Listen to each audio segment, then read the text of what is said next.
Hey guys, welcome back to the channel. Today I am working on Fugly Miles, our Crown Vic based trophy truck. More specifically, I am installing a set of Stinger bump stops made by Daystar. Now I've already got one side completed, and normally when I'm doing both sides of something, I'll do them at the same time, but I didn't exactly know what I was doing. So I decided I'll do one side to completion first, and then I'll start on the other side. So let me show you how it turned out, and then after that, I'll show you how I build it for the other side. All right, starting off on the passenger side here, you see I've got the bump stop fully installed. Basically, I used 2-inch DOM tubing, built a little clamp right here to hold the bump stop in place, drilled a couple of holes into a little bracket that I put there, threaded the aluminum subframe for the Crown Vic front end, and then mounted it. The only thing that I don't love is I would have loved to have put a reinforcement on the inside there. I would have had to take the whole front end apart in order to get back there, and so I thought, since this is a test subject, we'll do it this way. We'll see if it ends up bending, because as the control arm comes up, it's going to push the bump stop out this way. So if that force ends up bending that bracket, then I'll probably take the front end apart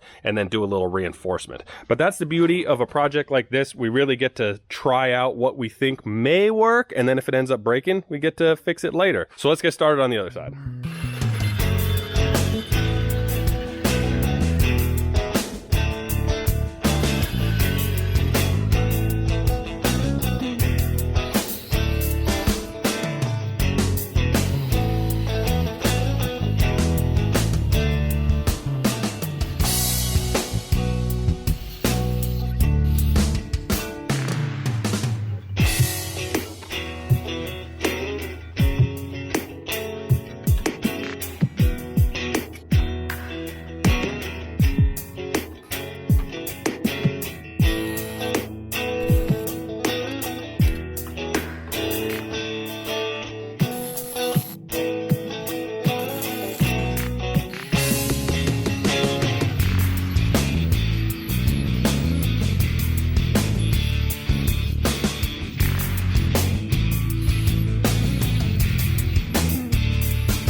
All right, guys, we are all installed and ready for our first test. Now, I currently have the blue foam inserts in it. Those are the medium strength ones. The black ones are the higher strength. I just kind of took a guess as to what I would need. I figured because there's not a ton of travel and because it is so far in on the control arm and it will be making contact almost immediately when I hit a bump, that I should probably go with the lighter one. But we will run this over our little hill that we've got in the front yard where I ran the other jump tests, and then we'll see. If it ends up being good, then we'll take this thing to the off-road park. If it ends up being too soft, I will end up putting the black foam inserts in before I head out. Now, before I jump this thing on our little hill, I wanted to show you me pushing on this corner to show you how much suspension travel it's got, because right now you can see it's not actually touching the control arm, which is perfect, but it is really close. And I bet with me just bouncing on this thing, I can get that probably not to fully seat, but at least to show some of the travel. So let me do that now, and then we'll go jump it.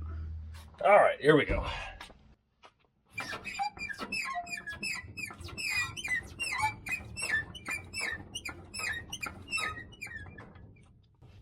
Oh, I don't know, that seemed a little soft. All right, guys, I just took a look at that footage, and when I was bouncing on this corner, I thought that I was making full compression on that bump stop, but after reviewing the footage, it looked like I was only pushing it about halfway, and I was really getting on that thing. So I think we're probably gonna be all right. Let's go take it up that little jump, and we'll see how it does.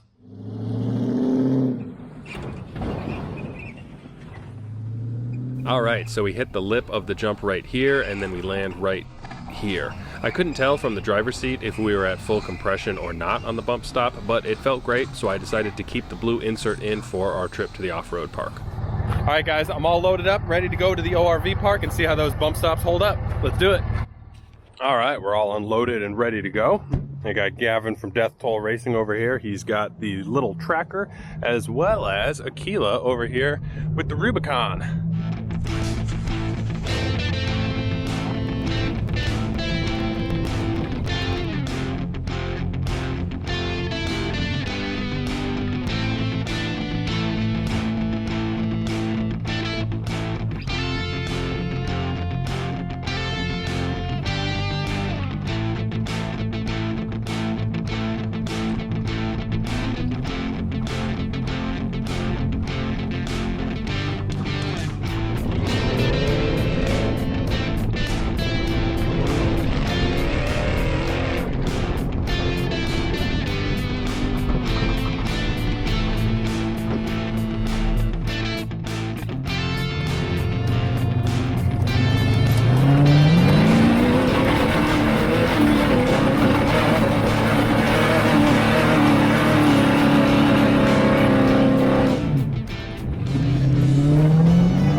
After Aquila so rudely abandoned me, the plan was to race Gavin's tracker against the trophy truck, but luckily for me there was a first generation Raptor at the park that day, so I decided to head over there and ask if they wanted to race, and sure enough they were down.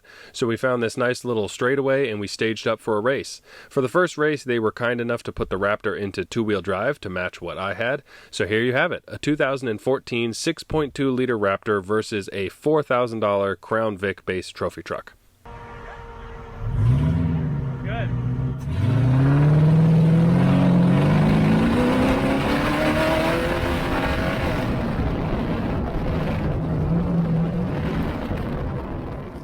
All right, so that went better than expected. Traction was clearly an issue for the nose-heavy Raptor, so we staged up again, this time in four-wheel drive, so let's see how it goes.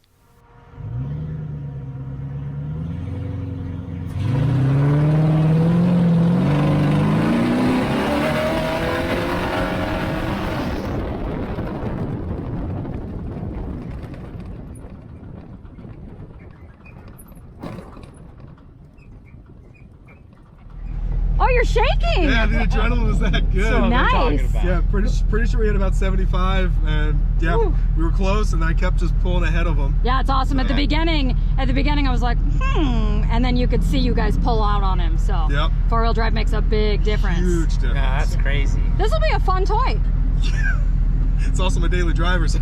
Ow! You know, so don't break it. But otherwise, it's totally fine. Oh yeah. What year is this? 14. Oh, okay. Yep. Very cool. Very cool. Before they kept adding more and more rules to them. So exactly. All right. Perfect. Hey, that was a lot closer than I thought it was going to be. I think I got you. Man. Oh yeah. You had me. You got a nice little jump there, and then it was like you were pulling, and then those whoops in the middle, and then I felt like my gearing was starting to come in, and then I was like, oh, and then I saw that tree coming in, and I saw you, and I was like, I don't have any insurance.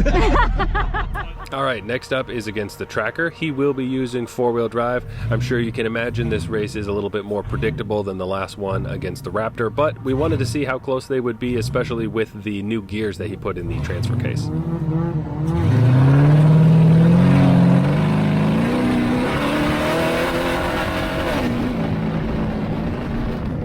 All right, next up, Gavin is going to try four-wheel drive low, starting off in third gear and then skipping directly to fifth gear, and see if that helps at all.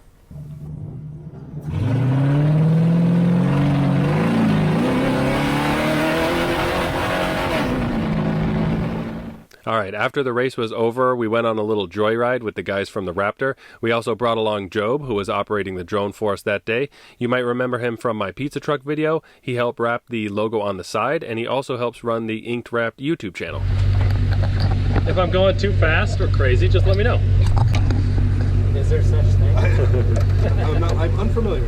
If it rolls, just make, and then stay, and then push yourself back in the seat. All right, good, good, good. Good.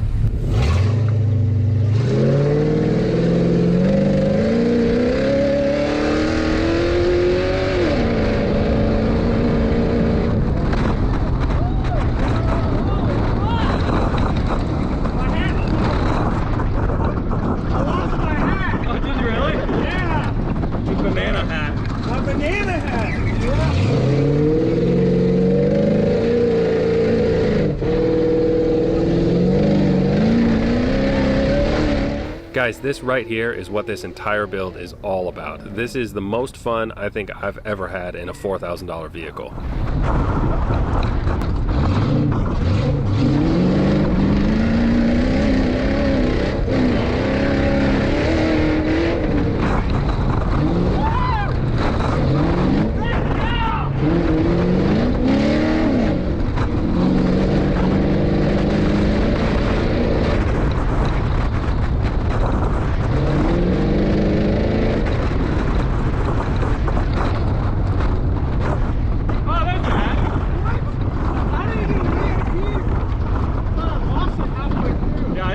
That made it that far. I did not think so either. Woo! Woo! Oh my gosh! I don't know what to do with my hands.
So the only issue we had this day was that one blown tire that was caused from getting airborne while I was sideways. So when I landed, it just popped the bead right off. No big deal. That's why I have a spare tire. So we swapped out the spare, and then we went on a mission to find a trail that the tracker could make it through, but the trophy truck couldn't.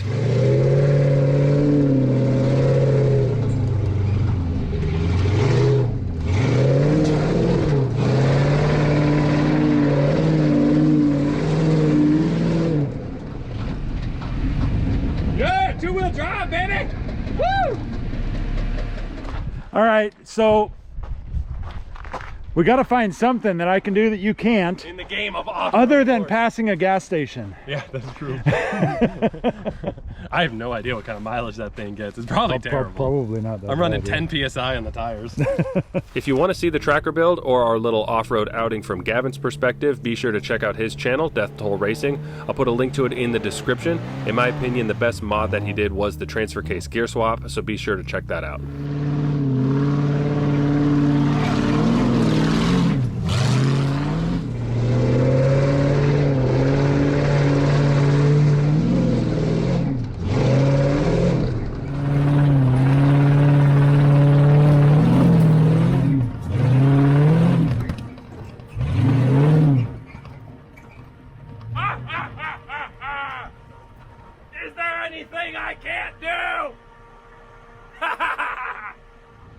We were able to find one trail that I didn't even want to try. We were pretty far out and I didn't have any spare tires left, and it had some really deep ruts, and I wasn't sure that the tracker could pull me out if I got stuck, so I just stayed clear of them.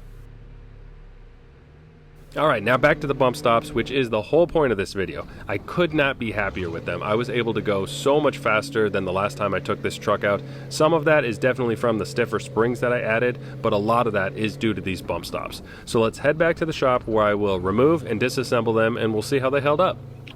Alright, I've got the driver's side all removed, and I realized while editing this video that I didn't do a great job of showing you how these actually work. So basically, you have the bump stop, which is attached to the shaft here. The shaft slides on this little brass collar, and then on the inside, you can either use this sleeve to make it a 2-inch travel bump stop, or you can use 2 foam inserts to make it 4 inches of travel. At the top of the shaft, you screw this on right here, and then this is actually what pushes against the foam insert, which is then held in by this cap. Now, I was anticipating that this bracket might bend out just a little bit with the forces, and it did not, but if you notice right here, we did get a little bit of elongation from this one hole. So instead of the forces actually pushing it out this way, it actually pushed it in a little bit that way. So I am going to have to eventually do some type of a little reinforcement right here to another little bracket that will then mount right up in there. And I should say, I am using these bump stops outside of their expected range, let's say. Daystar makes it very clear that these are not used for racing purposes, and I am obviously pretending that this is a race truck. So these bump stops would probably be better suited for something like Gavin's tracker, where once you get it airborne unexpectedly, or when one tire is kind of dangling in the air and then makes an abrupt landing, this will help cushion that without needing to, every single time you hit a whop, be compressing while you're driving down the road. So I will be on the lookout for a set of hydraulic bump stops for the front. I think that's a little bit better suited given how much of a duty cycle these have, and then I will eventually move these to the rear, but that's for a future episode. Thanks for making it this far. I'll catch you guys next time. Thanks for watching, everybody. Bye-bye.